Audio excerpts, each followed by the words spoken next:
Изборите завршија, барем во првиот круг. Во Велес, според неофицијалните резултати, не победи никој. Ке има втор круг. Но оваа приказна не е за изборите ниту за кандидатите, туку за велешките бистри глави кои воочи изборите измислија план како од градот да направат атракција. Ова е Кире Кочов, председател на се уште нерегистрираното Сдружение за поубав град, идејниот творец на футуристичкиот план за Велес. Се работи за една идеја која ни дојде така од почетокот анхок, а подоцна која малку повеќе разговаравме и малку и пореална. Реална или не, пресудете сами. Но Кочов и пријателите планираат по 15 години градот да изгледа вака. Да се направи во центарот на градот еден голем деловен трговски центар и стамбен центар, односно една 50 катница. Не треба голема инвестиција за да се среди железниот мост, значи се работи за едно фарбање кое не е направено од кога е направен, а тоа фарбање е да биде со црвена и со жолта боја, символите на нашето знаме, на нашата држава.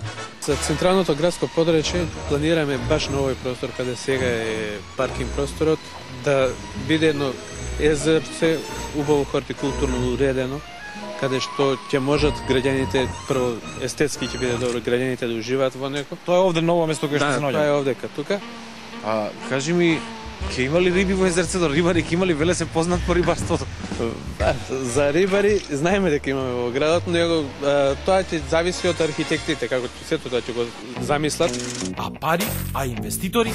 А за инвеститори се јавуваат сами. Ако е добра идејата, обично на добра идеја секој се нафаќа и да инвестира и да вложи средства. Но не е само тоа.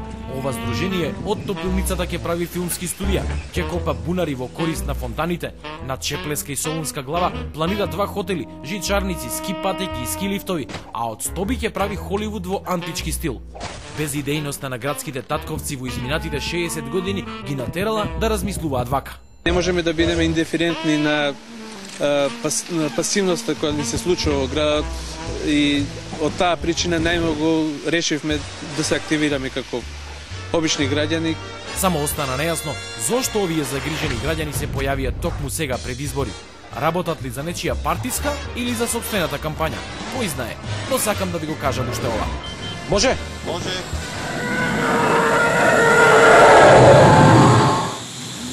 Не грижете се, ова е само монтажа. Но кој знае што се нема да ветат бистрите велешки умови веќе на следните избори.